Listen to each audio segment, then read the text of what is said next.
하시리라. 거룩하게 입맞춤으로 서로 문안하라. 모든 성도가 너희에게 문안하느니라.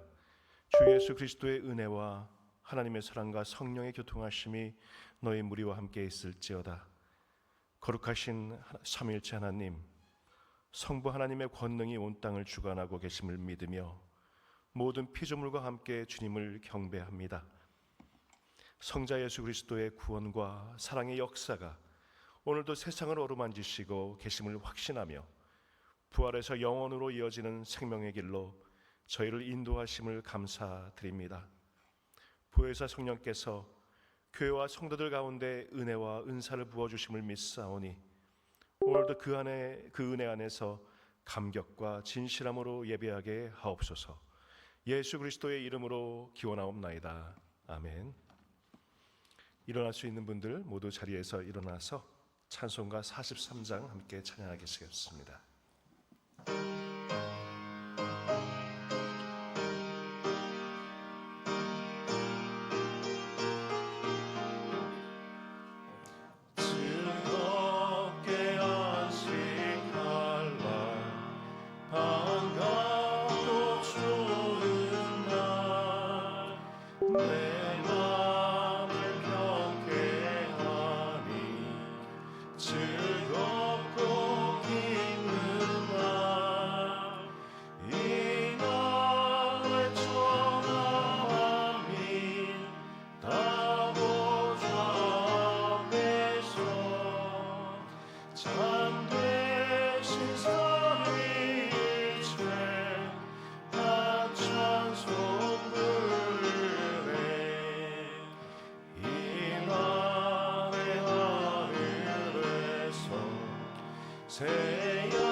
교도 문제 5번 시편 8편을 함께 교독하시겠습니다.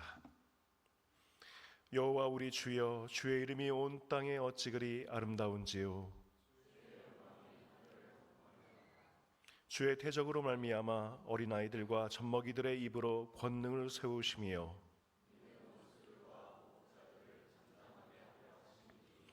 주의 손가락으로 만드신 주의 하늘과 사람이 무엇이기에 주께서 그를 생각하시며 그를 하나님보다 조금 못하게 하시고 주의 손으로 만드신 것을 다스리게 하시고 만물을 그의 발 아래에 두셨으니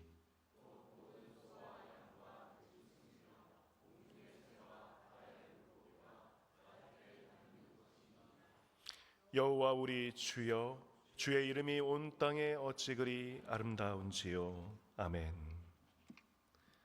이 시간 우리의 모든 연약함을 헤아려 주시는 주님께 하나님과 이웃을 향해 지었던 우리의 모든 죄를 고백하고 회개하며 침묵으로 기도하는 시간을 갖겠습니다. 기도하겠습니다.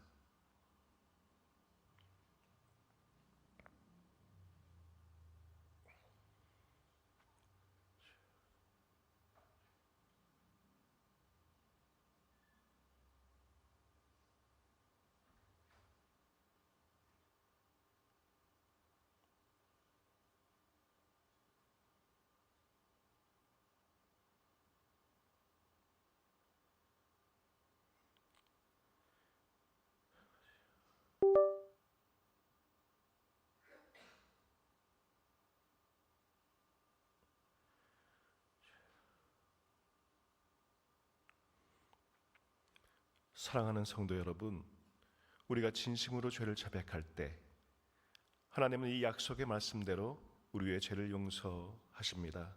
로마서의 말씀입니다. 이제 여러분은 죄에서 해방을 받고 하나님의 종이 되어서 거룩함에 이르는 삶의 열매를 맺고 있습니다. 그 마지막은 영원한 생명입니다. 죄의 삭은 죽음이요, 하나님의 선물은 우리 주 예수 그리스도 안에서 누리는 영원한 생명입니다. 그러므로 그리스도 예수 안에 있는 사람들은 정죄를 받지 않습니다. 아멘. 사도신경으로 우리의 신앙을 고백하겠습니다. 나는 전능하신 아버지 하나님, 천지의 창조주를 믿습니다. 나는 그의 유일하신 아들, 우리 주 예수 그리스도를 믿습니다. 그는 성령으로 잉태되어 동정녀 마리아에게서 나시고 본디오 빌라도에게 고난을 받아 십자가에 못 박혀 죽으시고 장사된 지 사흘 만에 죽은 자 가운데서 다시 살아나셨으며 하늘에 오르시어 전능하신 아버지 하나님 우편에 앉아 계시다가 거기로부터 살아있는 자와 죽은 자를 심판하러 오십니다. 나는 성령을 믿으며 거룩한 공교회와 성도의 교제와 죄를 용서받는 것과 몸의 부활과 영생을 믿습니다. 아멘. 자리에 앉으시겠습니다. 찬송가 478장으로 찬양하겠습니다.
이강현 교우님 나오셔서 기도 인도해 주시겠습니다.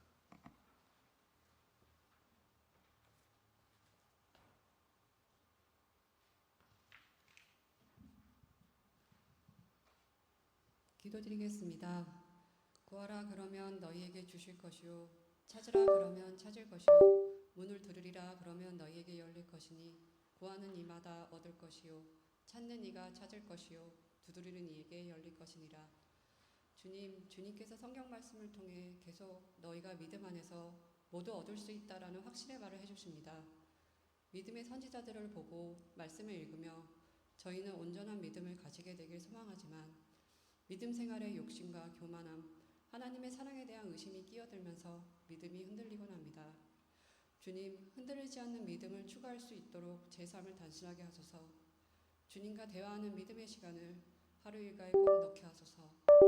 다른 사람의 믿음과 비교하지 말고 하나님께서 각 사람에게 나눠주신 믿음의 분량대로 지혜롭게 생각하고 판단하게 하소서. 그 어떤 불안과 어려움도 나를 삼킬 수 없음을 믿습니다. 주님께서 나를 바르고 온전하게 살게 해주실 것을 믿습니다. 주님, 교회를 위해서 기도합니다. 주님께서 두세 사람이 내 이름으로 모인 곳에는 나도 그들 중에 있느니라 하셨습니다. 주일 예배뿐 아니라 여러 소규모 기도 모임에서도 주님이 곁에 계심을 느끼게 하옵소서. 그리하여 모여서 기도하는 기쁨을 누리게 하시고 더 나아진 믿음으로 서로를 사랑하며 기도하는 은총을 내려주소서. 저희의 삶이 주님께서 예비하신 기쁨으로 충만하길 소망합니다. 주님, 주님이 세우신 목자들을 기억해 주십시오. 열악한 환경 속에서도 주님의 사명을 실천하는 선교사님을 기억하여 주시고 모든 일을 형통하게 하소서. 말씀을 전하시는 송민원 목사님, 송효선 목사님, 김선중 목사님, 김하영 전도사님과 그 가정을 살피시어 기쁨 속에서 주님의 말씀을 전달하게 하소서. 주님, 믿음으로 말미암은 자는 믿음이 있는 아브라함과 함께 복을 받을 것을 믿습니다. 예수 그리스도의 이름으로 기도리옵나이다. 아멘.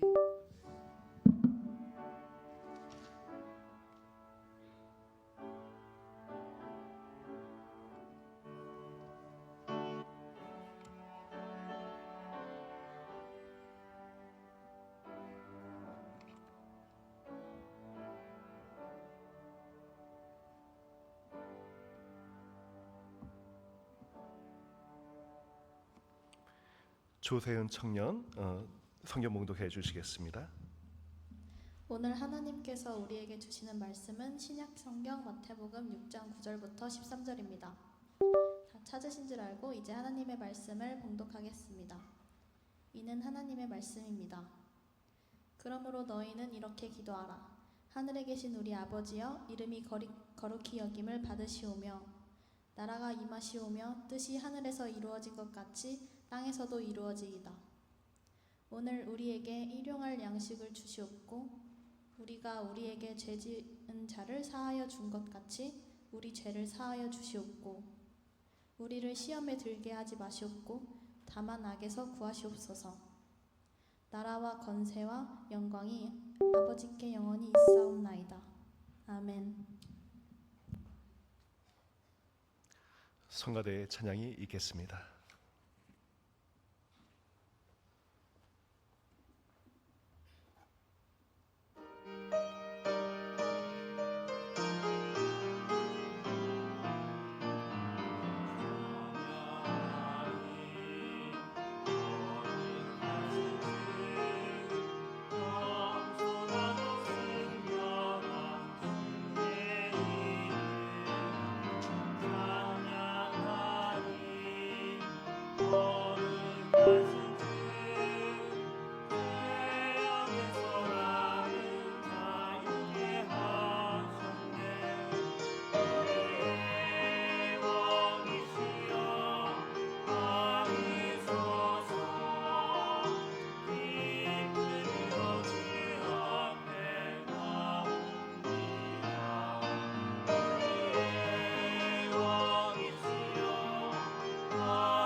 아멘.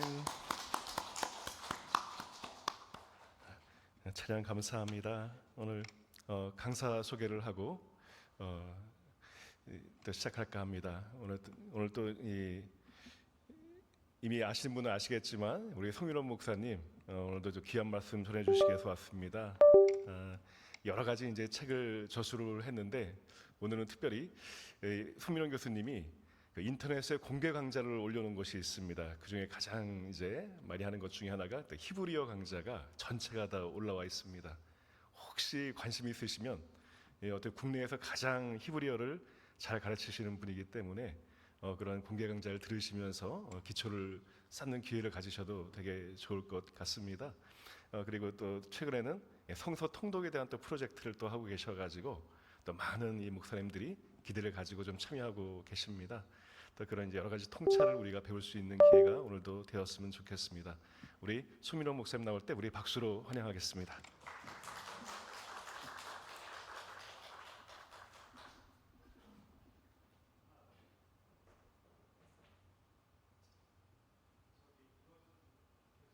네? 켜졌나요? 네. 죄송합니다. 제가 되게 눈이 안 좋아요. 그래서 저기 위에 서면 저 뒤에 있는 그 모니터가 안 보이거든요. 그 글자를 못 읽어요. 그래서 여러분과 함께 이것들 볼 수 있도록 제가 여기 아래에서 하는 거 지난번에 왔을 때도 양해해 주셨는데 이번에도 너그럽게 양해해 주시면 감사하겠습니다. 네. 얘가 더 가는구나. 네, 네, 감사합니다. 네, 제 책만 소개해 준 게 아니라 제 유튜브까지 소개해 줘서 좋아요, 알람, 댓글 설정까지 감사합니다. 제가 너무 자주 와서 너무 한편으로 저 사람은 뭔데 이렇게 자주 와 뭐라고 생각하지만 이번 다음 달 마지막 주가 제 마지막이 될 거예요. 그래서 만약에 여기 방학 때 이제 가시는 분들은 아마 오늘이 마지막이 될 거라고 생각이 듭니다. 네, 다음에 또 뵐 수 있는 기회가 있기를 바라고요. 오늘 이 말씀은요, 여러분 너무나 다 잘 아시는 주기도문에 대한 말씀입니다. 이거 왜 안 돌아가죠? 제가 이거 뭘 잘못 이렇게 눌러가는 거니까. 그러니까 저 글씨가 제가 저기 있는 게 안 보여요. 자, 주기도문에 대해서 모르시는 분은 없을 거라고 생각해서 자세히 설명은 안 하겠습니다. 네, 그 구절 하나하나를 설명하지는 않을 텐데 제가 좀 질문을 드릴게요.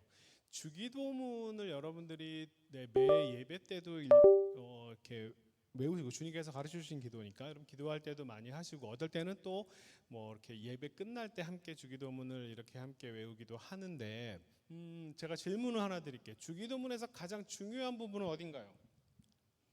네, 주기도문에서 가장 중요한 부분은 사실 모두가 다 중요하죠, 그죠? 중요하지 않은 구절이 아마 없을 겁니다.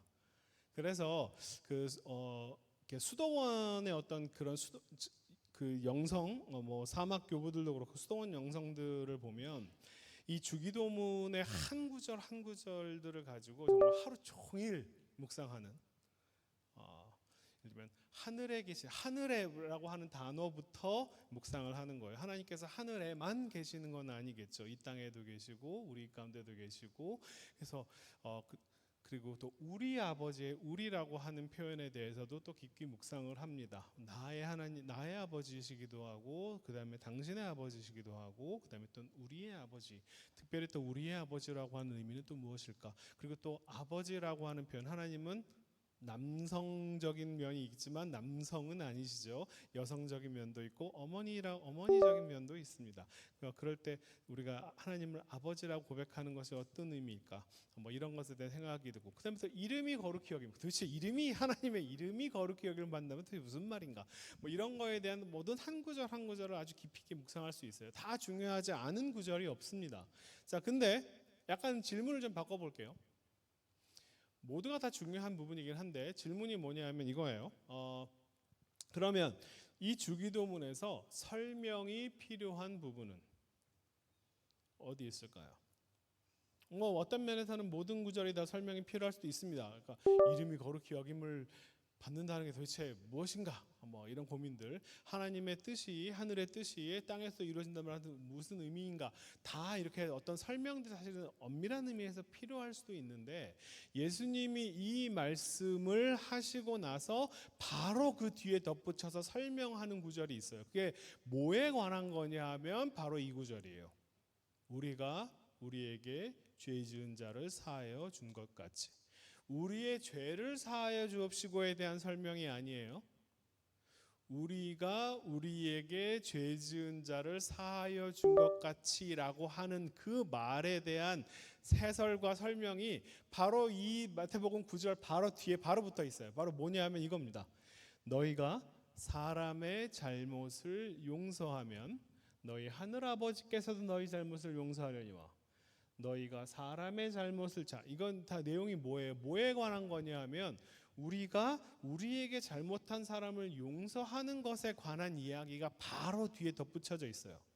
여러분은 주기도문만 딱 외우고 끝나실 수 있겠지만, 주기도문에서 예수님께서 이 주기도문을 가르쳐 주시고 나서, 기도는 이렇게 하라라고 가르쳐 주고 나서 그 다음에 내용을 덧붙여서 설명을 해야만 하는 부분이 있는데, 바로 그 부분이 어디 부분이냐면 바로 우리가 우리에게 죄 지은 자를 사하여 준 것 같이에 대한 그 구절에 대한 설명이 필요했던 거예요. 그러니까 이 말을 덧붙이는 거예요. 너희가 사람의 잘못을 용서하면 하나님도 너희 죄를 용서할 거야. 그런데 너희가 잘못한 사람을 용서하지 않잖아? 그러면 하나님도 너희 잘못을 용서하지 않을 거야 라고 하는 말씀을 하십니다. 이게 왜, 이 부분이 왜 이렇게 중요하고 이 부분이 왜 이렇게 설명이 필요할까? 자, 이게 제일 중요한 부분이라는 거예요. 왜 그럴까? 우리는 사실은 되게 익숙한데, 그죠? 우리가 누군가의 잘못을 용서한다라고 하는 개념에서 되게 익숙한데, 여러분이 이거를 이해하려면 죄사함이라고 하는 개념의 역사, 죄가 용서되는 역사가 아니라 죄사함이라고 하는, 이게 사실은 어떤 모든 종교 시스템에서 가장 중요한 개념이에요. 누군가를 죄인으로 무엇을 죄로 규정할 것인가, 그리고 그 죄는 어떻게 용서를 함을 받는가라고 하는 것은 모든 종교에서 아주 중요한 시스템인데, 그 중에 이 개념들이 그냥 딱 고정된 게 아니라 그래서 변한다는 거예요. 그 한 예를 좀 하나 들어볼게요. 이게 유명한 바로 콘스탄티누스 대제입니다. 네, 바로 기독교를 국교화하고, 참 공인하고, 그 다음에 국교화한 그런 네, 기독교 역사에서 가장 중요한 로마 황제죠. 콘스탄틴 대제라고 부릅니다. 이분이 272년부터 이제 337년에 돌아가셨는데, 이분이 질문입니다. 이것도 자, 이제 퀴즈예요. 콘스탄틴 이 대제는 언제 세례를 받고 기독교인이 되었을까요? 자, 기독교를 공인했고 기독교를 인정해 주었고, 그다음에 기독교를 로마의 국교로 삼은 황제인데, 이 사람이 언제 세례를 받았을까요? 정답은 바로 죽기 직전입니다. 죽은 그 해예요. 이 말은 무슨 말이냐면, 이 로마 황제는 기독교를 국교하고, 뭐 여러분 이 로마 콘스탄틴 얘기들 있죠. 무슨 어떤 십자가상을 막 환상에서 보고 뭐 전쟁에 이기고 그래서 국교하고 뭐 이런 얘기도 있어요. 그런 얘기들이 있음에도 불구하고 아직 공식적으로는 기독교인이 되지 않았어요. 그리고 죽기 직전에 가서야 세례를 받습니다. 왜 그랬을까요? 왜 그랬을까요? 왜 그래야만 했을까요? 이때 당시에 많은 사람들이 기독교인이 되는 그 순간을 최대한 뒤로 미루려고 했어요. 왜 그러냐 하면, 왜 그랬을까요? 이게 왜 그러냐 하면, 세례를 받고 기독교인이 되면 회개, 죄 용서, 죄 사함이 벌어지는데, 그 죄 사함이 딱 한 번만 벌어진다고 생각하기 때문이에요. 만약에 기독교인이 되고 나서 다시 죄를 지으면 그걸로 끝이에요. 그냥 지옥 가는 겁니다. 네, 네. 회심이 딱 한 번만 벌어지는 거예요. 그러니까 최대한, 왜냐하면 내가 로마 황제인데, 황제로서 전쟁도 해야 되고 사람도 죽여야 되고 뭐 여러 가지 그런 여러 가지 일들 때문에 죄를 그러니까 기독교인으로서 요청받는 그 모든 것들을 다 지킬 수가 없는 거예요. 그러니까 최대한 뒤로 밀어서 임종 직전에 세례를 받습니다. 이거 근데 사실 되게 위험한 거예요. 되게 리스크가 왜냐하면 내가 언제 죽을지 모르잖아. 그죠? 나이가 언제 죽을 줄 알면 오늘 내일 하고 그러면 이제 할 수 있는데 이게 지금 전쟁 나가서 갑자기 죽을 수도 있고요. 굉장한 리스크를 안고 있는 거예요. 내가 지옥 갈 수 있는 리스크를 안고 지금 이걸 최대한 뒤로 미루는 거예요. 그 이유가 뭐냐면 한 번밖에 안 이루어진다고 생각했기 때문이에요. 자, 이 개념이 바뀝니다. 언제 바뀌냐 하면 바로 이 사람 때문인데 디오클레티아누스는 이제 콘스탄틴 황제보다 더 앞선 황제예요. 그러니까 이 이전 그 박해는 뭐 네로 황제의 박해라든지 이런 것들은 그냥 일종의 약간 면피용, 자기의 어떤 뭐 잘못을 갖다가 이렇게 좀 다른 데로 돌리거나 아니면 사람들의 관심을 다른 돌리기 위해서 기독교인들에게 어떤 잘못을 덧붙이워서 뭐 박해하고 사람들의 관심을 다른 데로 돌리는 방식이죠. 그런데 이 디오클레티아누스 시대의 기독교 박해는 아주 조직적이었습니다. 왜 그러냐면 이 사람은 로마의 황제라고 하는 그러니까 대제 Great Emperor 4명 중에 한 명이에요. 아까 콘스탄틴 대제도 그랬고 그다음에 뭐 아구스투스 황제도 그랬고요. 이 사람도 마찬가지입니다. 굉장히 중요한 황제예요. 뭐냐면 로마의 그러니까 정신적 기틀과 제도적 기틀을 세운 사람이에요. 로마 황제 숭배 사상을 갖다가 만든 사람입니다. 이 사람이 로마를 시스템화하기 위해서 보니까 기독교와 유대교의 유일신론이 이게 충돌하는 거예요. 얘네들을 없애버려야겠다라고 생각하는 방식으로 박해를 했기 때문에 단순히 그냥 어느 특정한 사람들을 그냥 좌표를 찍고 쟤를 가서 잡아라고 하는 방식이 아니었던 거예요. 완전히 그냥 가서 아예 뿌리를 뽑아버리려고 했던 겁니다. 그러니까 이 박해 때 굉장히 많은 순교자를 낳았고요. 그리고 또한 굉장히 많은 배교자를 낳았습니다. 자, 사실은 여러분이 순교자 때문에 어떤 기독교의 어떤 위상과 스탠다드가 높아졌고 그 다음에 또한 이런 분들을 이제 우리는 추앙하고 하지만 사실은 문제는 어디서 발생하냐면 바로 이 배교자들 덕분에 신학적 문제가 발생해요. 왜냐하면 이 디오클레티아누스 때문에 많은 사람들이 배교를 했는데 다시 이제 콘스탄틴 대제가 되어가지고 기독교가 공인되고 했더니 이 배교자들이 다시 돌아오고 싶은 거예요. 근데 회심은 한 번밖에 안 됐어요. 한 번밖에 안 됐단 말이에요. 근데 다시 기독교인이 되고 싶어요. 돌아오고 싶어요. 왜냐하면 자기 천국 가야 되잖아, 그죠? 천국 가야 되니까 어쨌든 그래서 사실은 굉장히 여러 가지 신학적 문제가 발생합니다. 첫 번째, 이 배교한 일들 발생하냐면 자. 내가 세례를 받았어요. 내가 세례를 받아서 기독교인이 됐는데 나한테 세례를 준 그 목사님, 그 사제가 배교를 해버렸어. 그럼 그 사람은 온전한 사자라고 얘기할 수 없겠죠. 나중에 봐서. 그러면 그 사람이 준 세례는 유효하냐? 이 문제가 발생하죠. 그럼 내가 세례를 또 받아야 되느냐라고 하는 문제가 발생해요. 자, 여기에 대한 신학적 결론은 뭐였을까요? 유효하다라고 결론을 내릴 수밖에 없어요. 왜 그러냐면 뭐 나한테 세례를 준 분이 잘못되었다. 그럼 그건 잘못됐어. 그럼 나 가서 다시 받으면 돼요. 근데 돌아가신 우리 아버지 어머니가 받은 세례는 어떻게 하라고? 그분은 그러면 세례를 받고 천국 갔는데 그러면 그 사제가 배교하면 다 지옥 가는 거야? 라고 하는 질문이 나올 수 있는 거죠. 그러니까 그럴 수 없는 거예요. 사람을 통해서 세례가 주어지지만 그건 성령님에 의해서 되는 거다. 사실은 이런 것들은요 지금도 되게 문제가 돼요. 그러니까 예를 들면 여러분이 어느 교회에서 어떤 목사님에게 은혜를 받고 설교를 받고 기독교인이 되고 뭐 이렇게 했는데 그분이 실제로 알고 봤더니 나쁜 놈이었어. 이러면 그거는 어떻게 되는 거야? 라고 하는 문제가 지금도 사실 발생하고 있는 거예요. 되게 간단한 문제가 아닙니다. 사실 지금까지도 문제가 되게 되는 거예요. 제 아는 사람 중에 하나는 그 JMS였어요. 정명석 거기. 근데 그분이 하는 얘기가 뭐냐면 자기가 가장 하나님을 뜨겁게 깊게 가깝게 느꼈던 장소가 거기였다는 거예요.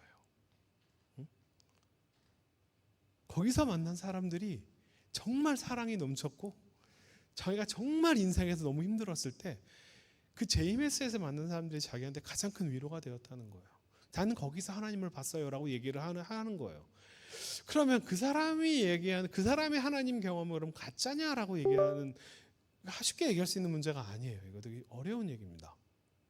지금까지도 사실은 이 문제는 고민을 해야 될 부분이에요. 또 한 가지 문제가 뭐냐면은 여태까지는 회개가 한 번으로 끝났는데 한 번 기독교인이 회심이 돼서 한 기독교인이 돼서 다시 또 죄를 지으면 그걸로 그냥 끝나는 겁니다. 그런데 지금 기독교인이 회심을 통해서 기독교인이 된 사람들이 배교를 했고 그 다음에 다시 또 기독교인이 되려면 두 번째 회심이 가능하냐라고 하는 질문을 해야 되는데 여기에 대한 결론도 그래가지고 가능하다라고 하는 결론을 내릴 수밖에 없게 되었습니다. 왜 그래요? 사실은 이 배교자들이 누구예요? 사실은 교회의 리더들이었습니다. 그리고 돌아올 때에 사람들이 다 누구예요? 다 자기 친구들이에요. 그렇죠? 그러니까 이게 끼리끼리 하는 거지. 그리고 신학적으로도 사실은 그러면서 성경의 근거들을 끌어오는데 그 근거가 뭐냐면 바로 이 구절이었습니다. 베드로가 질문해요. 몇 번이나 용서를 할까요? 라고 했어요. 7번이면 될까요? 라고 했을 때 7번만이 아니라 70번씩 7번이라도 용서를 해라 라고 하는 구절이 있는 걸 보니 우리가 죄를 용서를 하면 구하면 용서해달라고 하나님께 구하면 하나님께서 우리의 죄를 용서해 주실 것이다 라고 해서 여러분들이 이렇게 쉽게 신앙생활을 하게 된 거예요. 예배 때 시작하기 전에 죄 회개를 하고 용서를 받고 잘못할 때마다 하나님 잘못했어요 하고 회개를 하면 용서해주고 여러분들이 사실은 이렇게 아주 쉽게 편안하게 기독교 생활, 기독교의 문턱이 확 낮춰지고 편안하게 기독교인 생활을 할 수 있는 것은 바로 순교자들 덕분이 아니라 배교자들 덕분입니다. 여러분 배교자들에게 감사하셔야 돼요.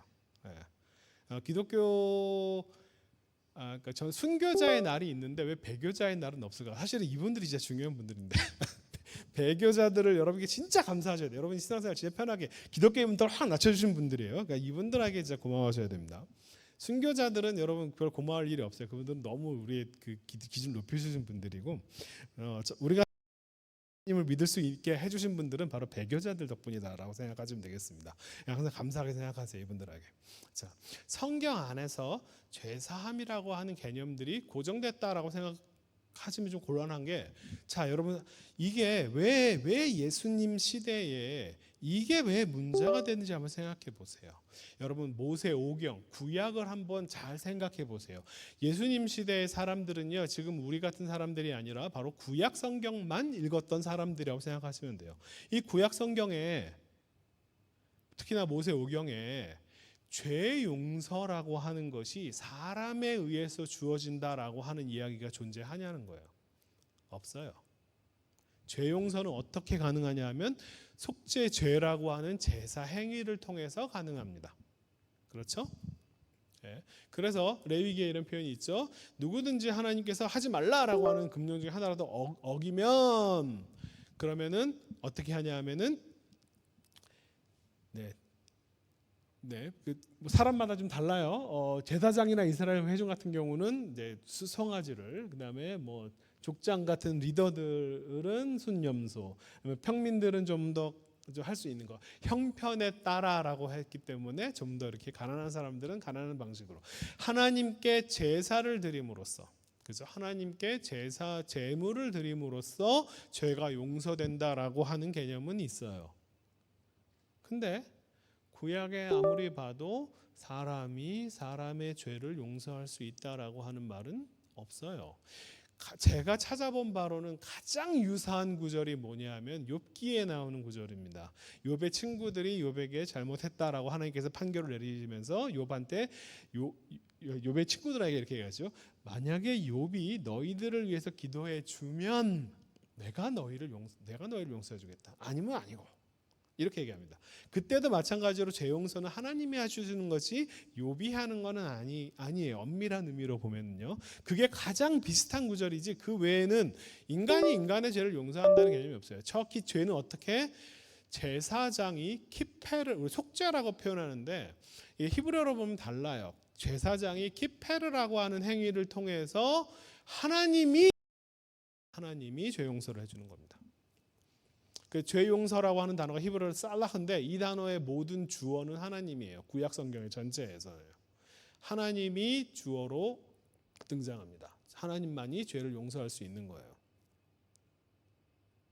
그러니까 지금 이 표현은 우리가 주기도문을 외울 때 여러분은 그냥 우리가 우리에게 죄 진 자를 용서해 준 것이 그냥 줄줄 외우시겠지만 이 구절이 갖고 있는 의미는 그 당시에 예수님 시대의 사람들에게는요, 이게 뭔 말이야? 라고 싶은 말이에요.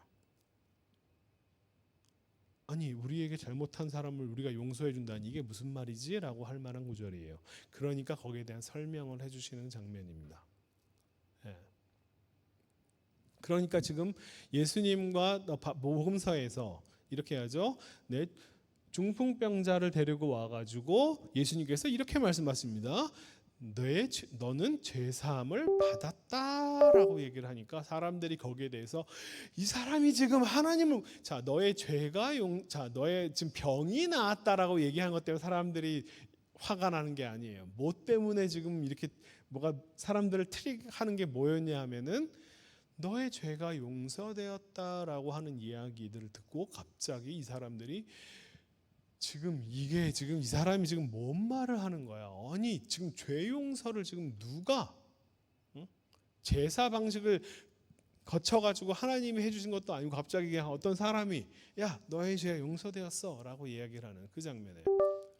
그렇게 이 병행 구절에서 뭐라고 그래서 사람들이 왜 이렇게 화를 내는가 하냐면 왜 신성모독이다라고 하는 표현을 쓰냐면 오직 하나님 한 분 외에는 누가 죄를 사하겠느냐. 여러분이 왜 이런 얘기를 하는지 아시겠죠, 그죠? 구약의 성경에서는 오로지 하나님만이 죄를 용서할 수 있다라고 생각을 한 거예요.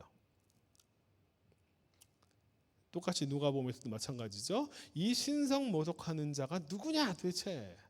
어디 하나님께 망발을 하나님만이 하실 수 있는 죄 용서를 어떻게 인간이 할 수 있다는 얘기냐. 요 생각이 왜 나왔는지 하면 구약 성경을 보면 됩니다. 구약 성경에는 사람이 사람을 용서한다라는 개념 자체가 없는 거예요. 자, 그러면서 예수님께서 이렇게 이야기하십니다. 자, 야, 생각해봐라.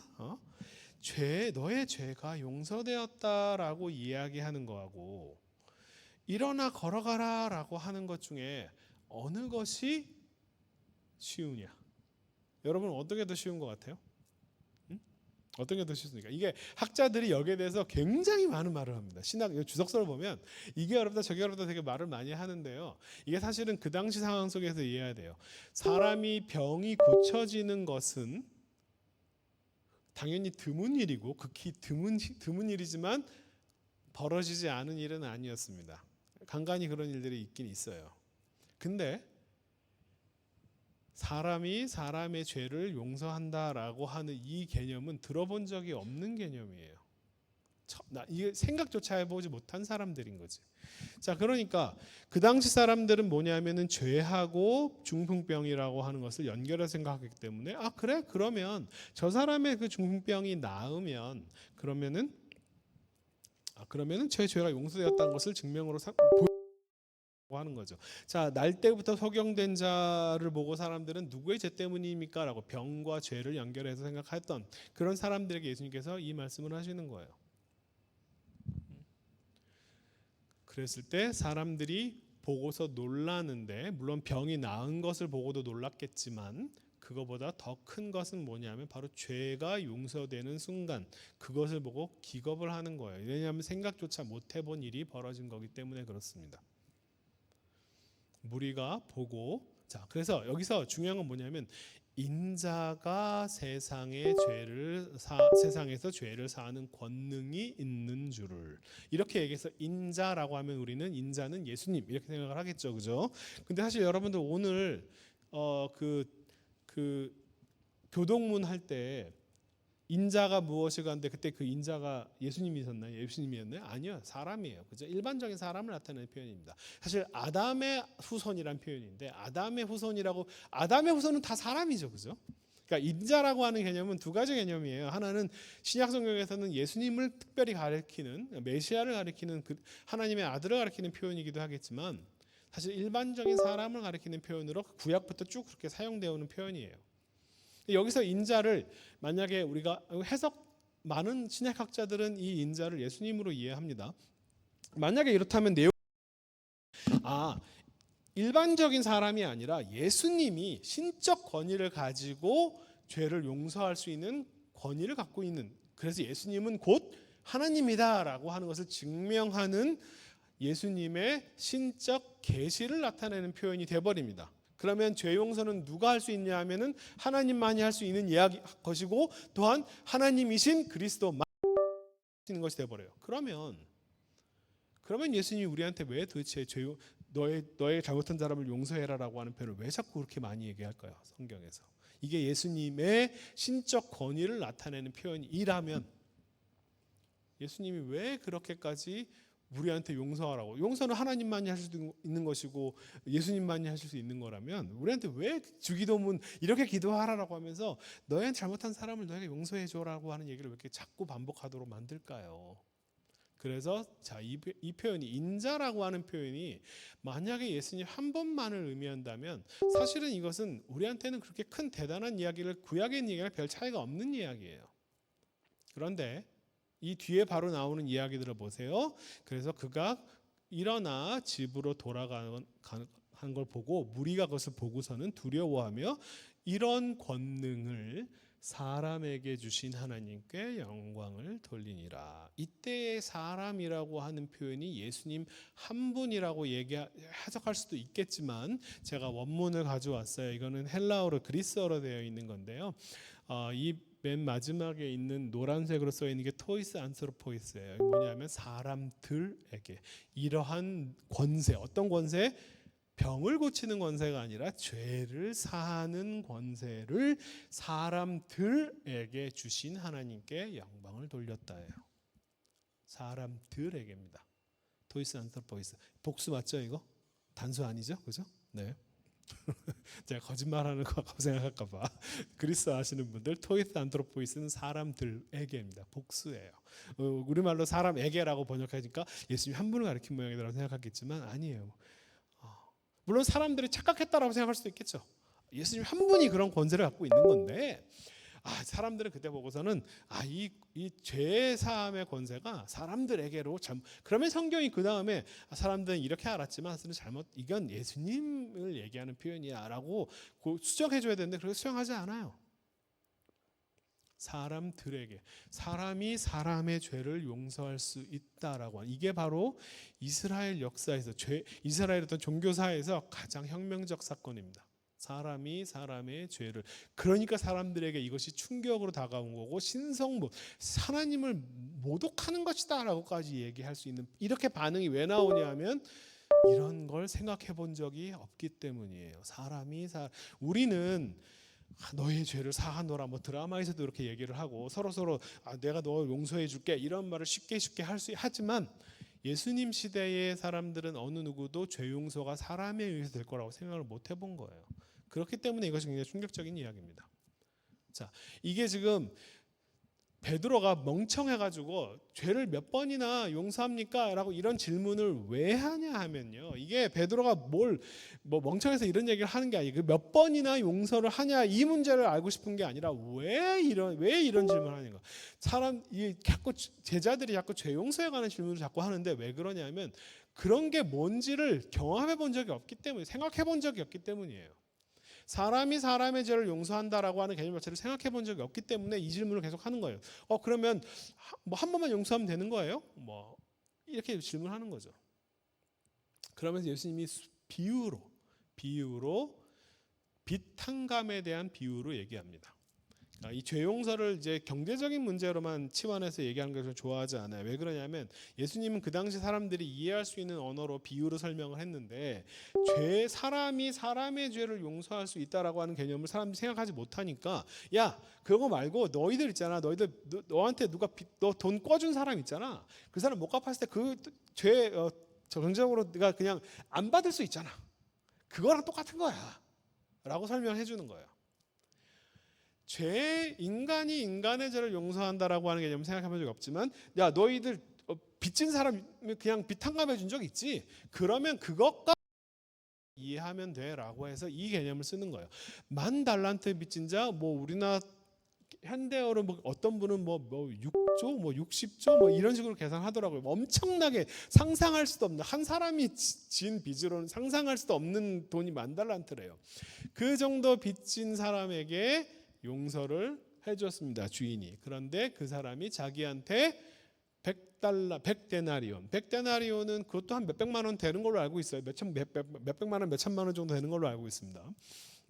적은 돈은 아니에요.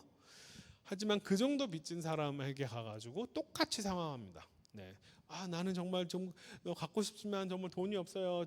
잠깐만 좀 밀어주세요. 나중에 제가 다 갚겠습니다라고 했더니 아니야. 그래도 감옥에 처박아 넣은 걸 보고서는 주인이 이렇게 얘기합니다. 네가 빌어서 내가 너의 그 엄청난 빚을 다 탕감해 주었는데 내가 너를 불쌍히 여기는 것 같이, 이 불쌍이라는 표현이 바로 긍휼이, 이게 바로 은혜라는 표현, 공짜라는 표현이에요. 내가 너를 불쌍히 여기서 너를 공짜로 이렇게 다 탕감을 해 주었는데 너도 마찬가지로 그렇게 해야 되지 않겠니? 라고 이렇게 이야기를 하면서 저것을 다 가서 주인이 노하여 그 빚을 다 갚도록 하였다. 그러지 너희가 각각 마음으로부터 형제를 용서하지 아니하면, 수평적인 용서가 되지 않으면 하늘 아버지께서도 너희에게 수직적인 죄의 용서를 해주지 않을 거야라고 하는 이야기를 하죠. 바로 이게 요 구절하고 똑같은 내용입니다.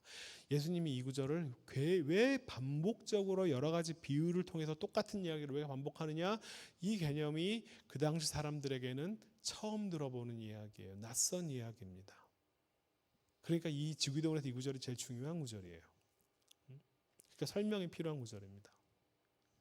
자, 이 얘기는 뭐가 먼저다가 중요한 게 아니에요. 그러니까 하나님께서 우리의 죄를 용서해 주신 것이 먼저. 그러니까 우리도 이웃에게, 그 10,000달란트 비유, 빚진 자의 어떤 비유가 바로 그 이야기죠.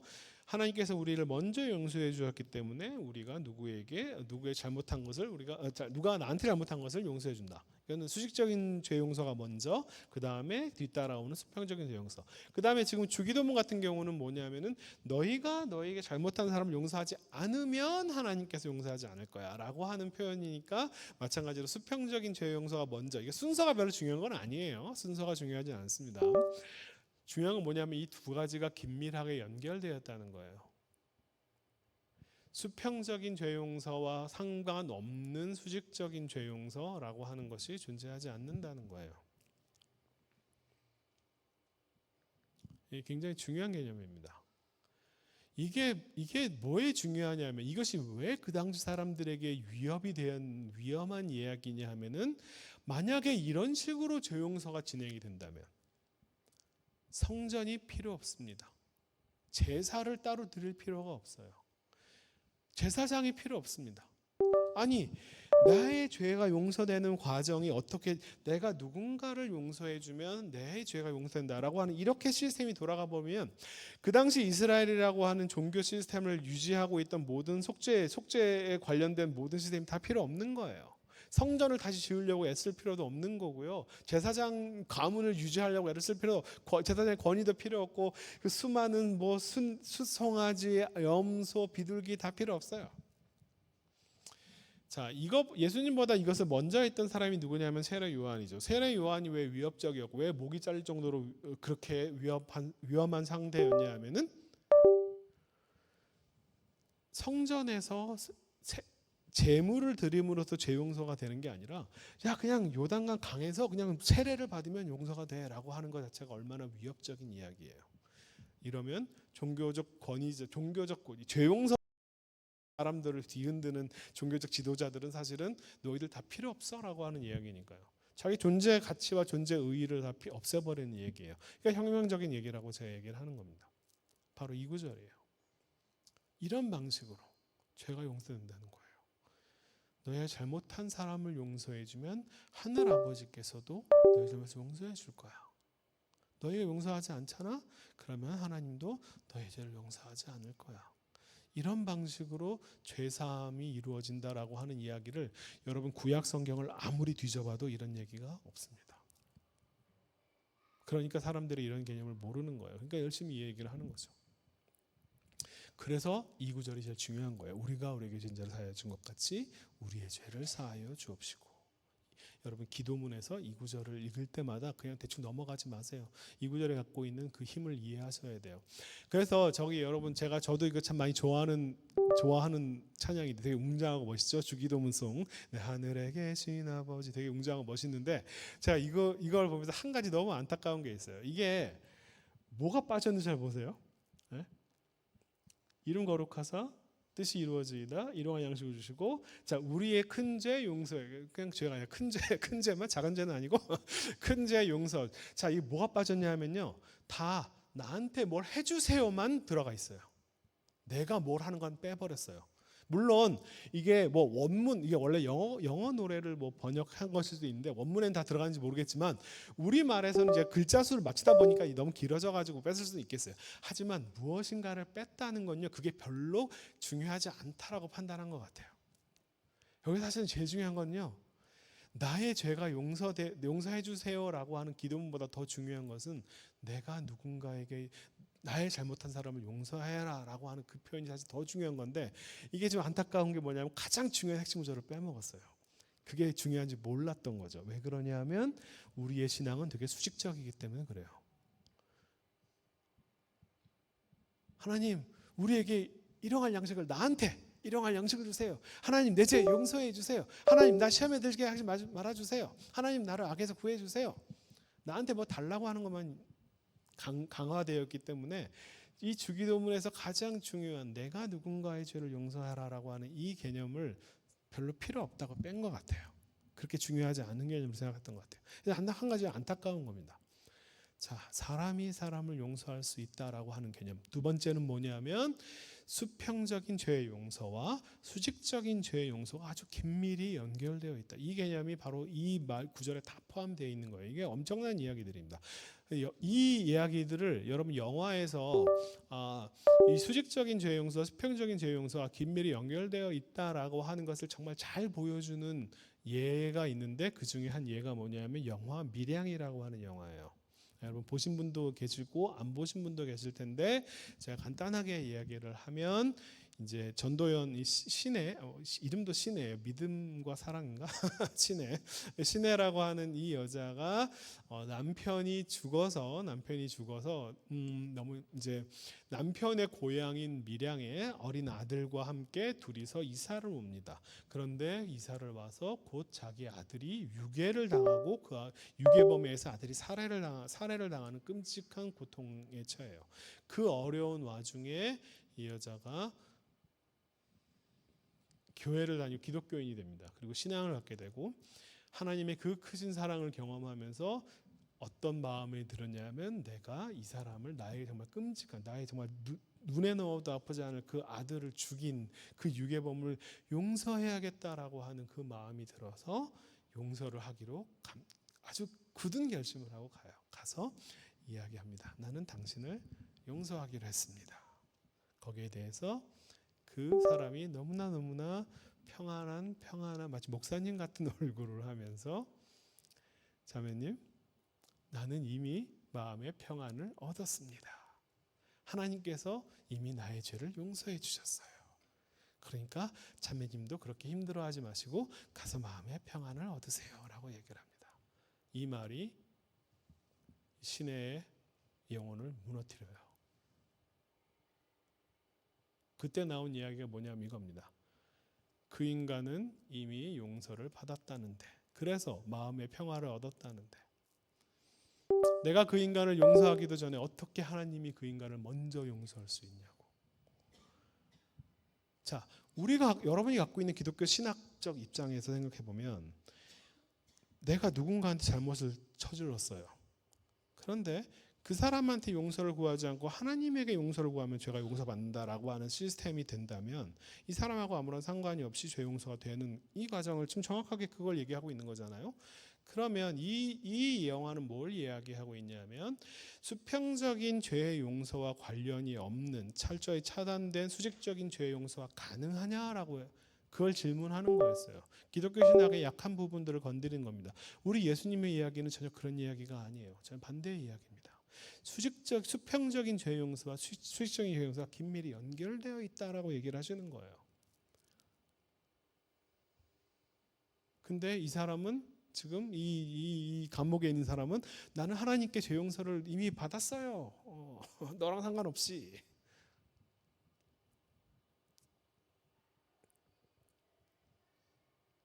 자, 이것과 똑같은 이야기인데 정반대편에서 이 이야기를 바라보는 영화가 있습니다. 제가 정말 사랑하는 영화인데 여러분 나이 드신 분들은 좀 아실 테고 젊으신 분들은 모를 텐데 이거는 젊으신 분들도 다시 봐도 옛날 영화지만 정말 볼만한 영화 미션이라고 하는 영화 1980년대 영화인데요.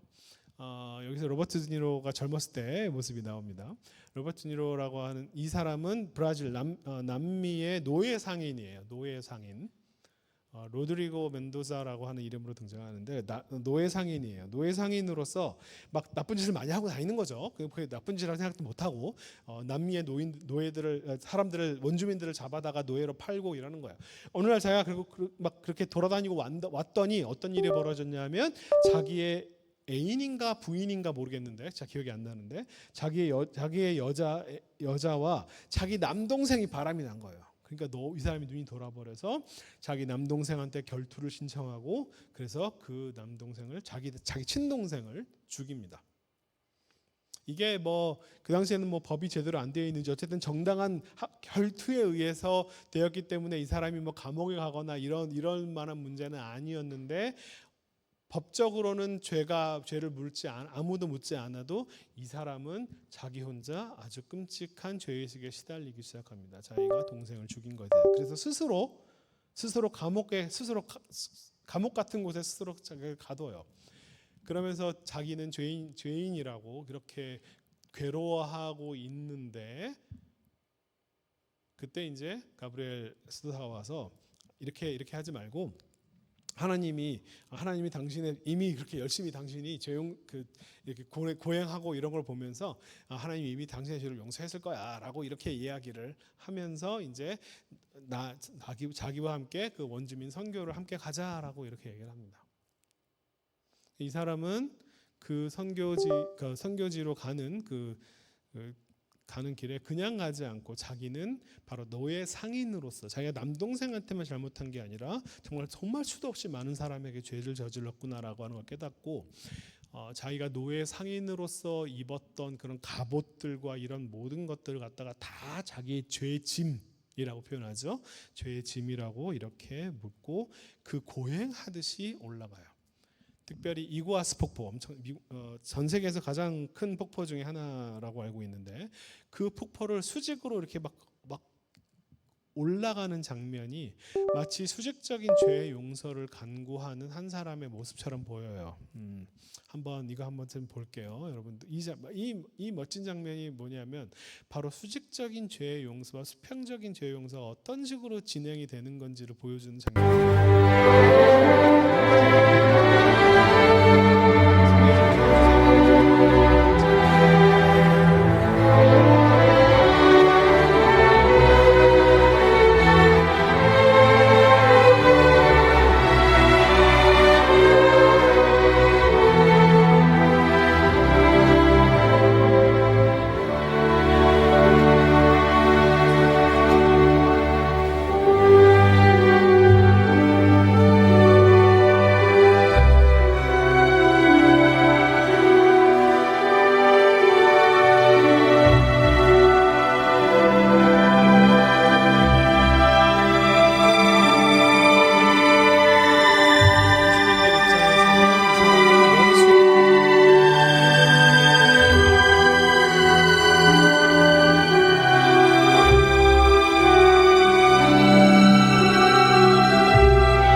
그러니까 이 사람이 이렇게 막 감옥에 스스로를 가두고 그 무거운 짐을 얹고 막 수직으로 그 암벽을 오르고 하는 그런 이런 수직적인 어떤 죄의 용서의 갈구가 언제 이루어지냐 하면 바로 이 원주민들이 이 사람의 죄짐을 탁 끊어주는 그 장면에서 진짜 여러분 이거 나중에 화질 좋은데도 이렇게 밝아서 아마 제대로 못 봤을 텐데 로버트 드니로가 진짜 미간으로 연기하는 것만 봐도 진짜 놀랍습니다. 진짜 너무 대단해요. 이렇게 수직적인 죄의 용서와 수평적인 죄의 용서가 이렇게 긴밀하게 연결되어 있다는 걸 이렇게 잘 보여주는 영화를 저는 본 적이 없어요 지금까지. 미량과 정반대의 이야기죠. 수평적인 죄의 용서가 되어 있지 않은 채로 수직적인 죄의 용서가 가능하냐라고 하는 질문을 던졌고 이 영화에서는 그 수직적인 죄의 용서가 어떻게 이루어지느냐 수평적인 받아들임으로 이루어진다. 자, 이 두 영화의 차이점 중에 아주 흥미로운 게 뭐냐면요. 밀양에서는요. 가해자는 평온합니다. 누가 절규를 하냐면 피해자가 절규를 해요. 이 영화에서는요. 가해자가 통곡을 합니다. 누가 웃냐 하면은 그 원주민, 피해자였던 원주민들이 웃어요.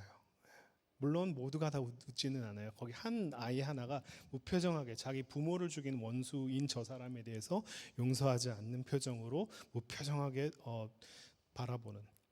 나중에 이 로버트 니로는 그 아이를 살리기 위해서 자기의 목숨을 걸고요. 이 영화의 맨 마지막에 제가 기억하기로는 정확하게 기억한다면 그 아이만 이 나머지 사람은 다 죽고 이 아이 그 아이만 이제 살아서 나가는 이런 얘기로 아마 끝나는 걸로 제가 기억하고 있어요. 자, 바로 이런 이야기들이에요. 우리가 그냥 하나님 우리 잘못했어요 용서해 주세요라고 하는 시스템으로 죄의 용서라고 하는 것이 쉽게 이루어진다. 글쎄요, 저는 좀 아닌 것 같아요. 아닌 것 같아요. 이거 죄송합니다. 이거 좀 뭐가 좀 잘 안 눌려졌나 봐요. 뒤로 넘어가진 않네요. 한번 건드려 주셨으면 감사하겠습니다. 네. 넘어가라. 안 되네요. 그만하라는 얘기로 하겠습니다. 네.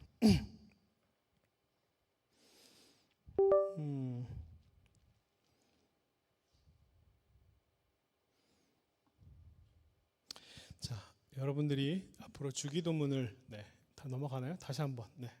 안 되네. 이 주기도문을 외우실 때 이 세 가지를 좀 기억해 두세요. 첫 번째는 뭐냐면 우리에게 잘못한 사람을 우리가 용서하듯이라고 하는 표현이 바로 이 표현을 볼 때 가장 여기서 아까 우리가 얘기했던 두 가지가 있죠. 사람이 사람의 죄를 용서할 수 있다. 그건 예수님 시대에 되게 우리는 사실은 그 익숙합니다. 익숙한 표현이기도 하고. 그 다음에 또 한 가지 중요한 건 뭐냐면 수직적인 죄의 용서와 수평적인 죄의 용서가 따로 노는 게 아니다. 아주 긴밀하게 연결되어 있다. 무엇이 먼저다라고 얘기할 수 없다. 그리고 또한 여기서 가장 중요한 이 말씀이 저는 되게 핵심인데 한 발 더 나가면 죄인이 죄인을 용서할 수 있다라고 하는 얘기예요. 이게 무슨 얘기냐면 한번 보세요. 우리는 여전히 하나님께 용서를 구해야 할 죄인입니다. 우리는 여전히 탕감받을 한 10,000달란트 빚이 있는 사람이에요. 그럼에도 불구하고 우리는 우리에게 잘못한 사람의 죄를 용서할 수 있다는 거예요. 내가 죄인인 채로 나한테 잘못한 사람을 용서해 줄 수 있다라고 하는 이야기까지 이 주기도문에 담겨 있습니다. 여러분 이 주기도문을 모든 구절이 다 중요하지만 특별히 이 구절에 집중해서 묵상을 하시면 여러분이 기도문을 외울 때 그냥 단순히 주문을 외우듯이 줄줄 외우는 것이 아니라 우리가 내 이웃과 하나님과 어떠한 관계를 맺어야 하는가에 대해서 아주 중요한 이야기를 하고 있습니다. 바로 제가 마무리 기도를 하고 싶었는데 제가 기도문을 쓰면서 여러분과 함께 우리 모두가 다 이 마무리 함께 공동 기도로 이 이야기를 마쳤으면 좋겠다라는 생각을 했습니다. 그래서 여러분 이 주기도문을 제가 약간은 풀어서 번역을 한 건데 우리 모두가 다 함께 공동 기도문으로 주님께서 가르쳐 주신 기도를 함께 하겠습니다. 시작. 하늘 아버지께서 우리의 죄를 용서해 주신 것처럼 우리 또한 우리에게 잘못한 일을 용서함으로 하나님의 이름을 거룩히 높이는 삶을 살게 하소서. 한없는 사랑과 은혜와 자비와 용서로 드러내신 아버지의 뜻이 자녀된 우리를 통해 이 땅에서도 이루어지게 하소서. 서로를 품고 화해하며 사랑하는 삶을 통해 하나님의 나라가 우리 가운데 임하게 하시고 하늘에서 이루어진 아버지의 뜻이 이 땅에서도 이루어지게 하소서. 우리에게 날마다 필요한 양식을 주시고 오늘 하루치의 호흡을 공급하시는 분은 하늘 아버지이십니다. 악을 악으로 갚으려는 마음, 미움과 원망과 복수의 시험에서 우리를 건져주시고 선으로 악을 이기게 하소서. 온 세상의 주권이 아버지께 있사오니 이 땅에서 일어나는 모든 일과 우리 삶의 모든 순간이 아버지의 선하신 뜻 안에서 이루어지게 하소서. 우리 매일의 삶의 순간순간을 통해 하늘 아버지의 나라와 권세와 영광이 드러나게 하소서. 주님께서 가르치신 기도를 따라 예수 그리스도의 이름으로 기도합니다. 아멘.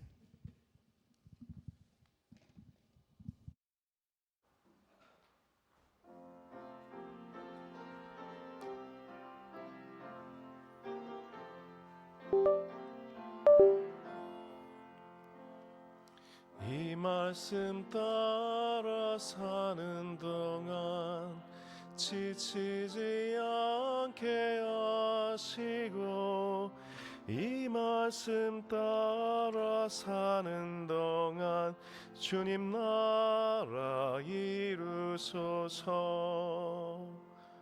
봉헌하시겠습니다.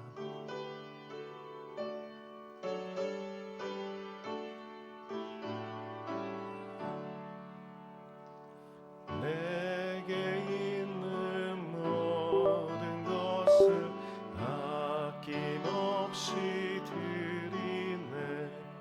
사랑하고 의지하며 주만 따라 살리라.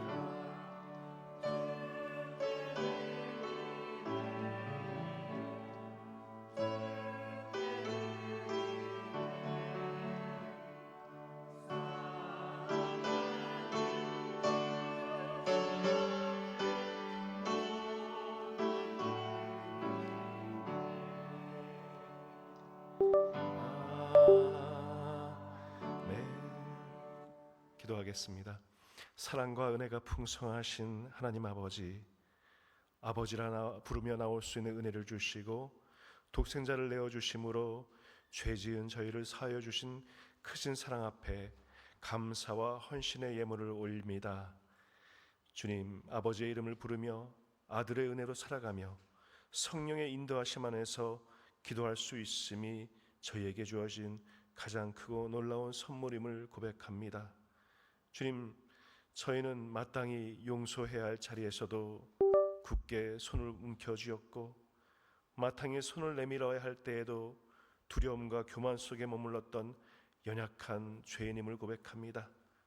그러나 아버지께서는 그런 저희를 포기하지 않으시고 아들을 통해서 저에게 손을 내밀어 주셨으며 성령으로 저희 안에 이러한 용서를 해야 함을 깨닫게 하여 주셨음을 감사합니다.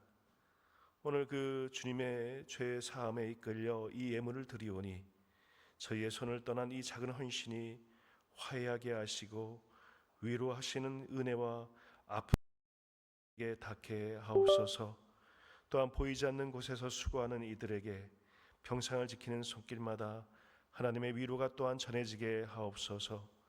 평상에서 고통받고 있는 우리 교우들 기억하시고 아버지의 뜻이 하늘에서 이루어진 것 같이 이 땅에서 이루어지게 하셔서 그들의 곁에도 주님의 위로와 생명의 은혜가 머물게 하옵소서. 함께하는 가족들과 의료진 위에도 지치지 않는 사랑과 인내를 더하여 주옵소서. 우리가 드린 것보다 더 크게 용서받은 자임을 잊지 않게 하시고 저희의 손이 움켜쥐는 손에 머물리지 않게 도와주셔서 용서하며 내어주며 기도하는 손이 되게 하시고 이 드려진 예물을 통해 하나님 나라를 세우며 생명을 살리는 사랑의 열매로 맺어지게 하옵소서. 우리를 용서하시고 또한 용서하게 하시는 우리 주 예수 그리스도의 이름으로 봉헌하옵나이다. 아멘. 오늘 성도의 교제 나누겠습니다.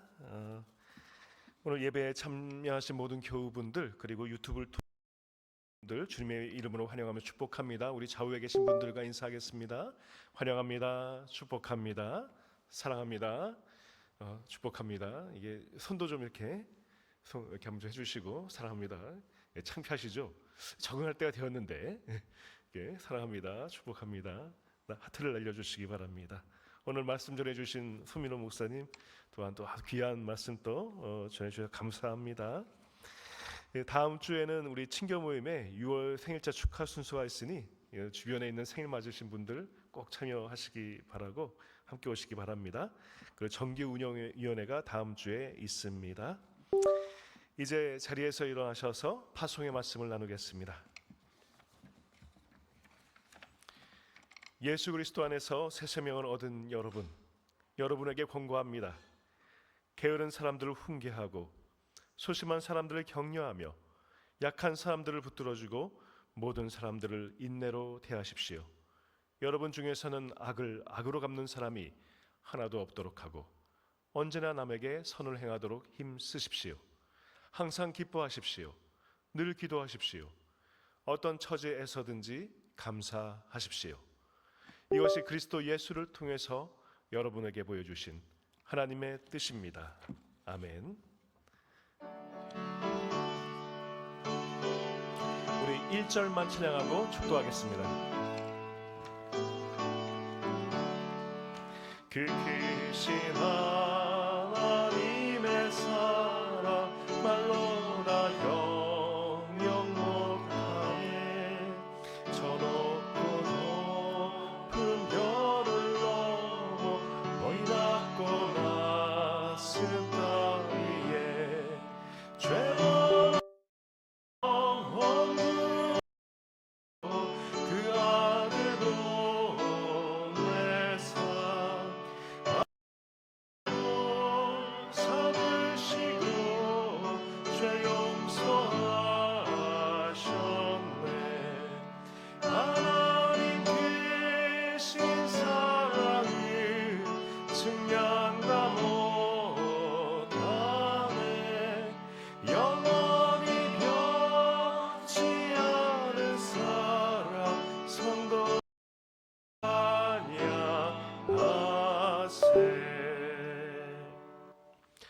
이제는 십자가 위에서 끝까지 용서하시며 우리에게 아버지라 기도하게 하신 우리 주 예수 그리스도의 은혜와 죄인을 품으시고 먼저 사랑으로 화해의 길을 열어주시는 하나님 아버지의 크신 사랑과 굳어진 마음을 녹이시고 서로 용서하며 사랑하게 하시는 성령님의 교통하심이 용서받은 은혜를 따라 이제는 서로를 용납하며 화해하며 생명을 살리는 손으로 살아가기를 원하는 모든 성도들 그리고 그 가족들 그 머리 위에 지금으로부터 영원토록 함께 하시기를 간절히 축원하옵나이다. 아멘.